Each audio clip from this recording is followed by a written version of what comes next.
इकडे अंबरनाथ शहरामधल्या अतिप्राचीन शिवमंदिरामध्ये महाशिवरात्रीच्या निमित्तानं भाविकांनी मोठी गर्दी केली आहे। दर्शनासाठी भाविकांनी मध्यरात्रीपासून इथं लांबच्या लांब अशा रांगा लावल्या। अंबरनाथचं शिवमंदिर हे हेमाडपंथी आहे। शिलाहार राजा मुंबानी यानं 956 वर्षांपूर्वी हे मंदिर इथे बांधले।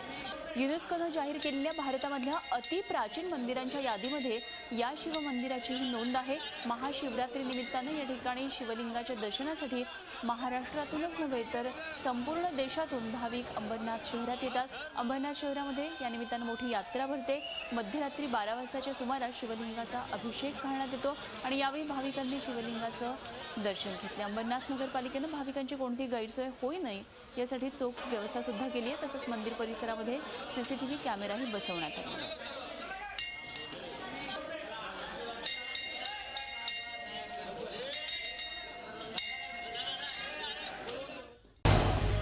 झी 24 तास रहा एक पाऊल पुढे।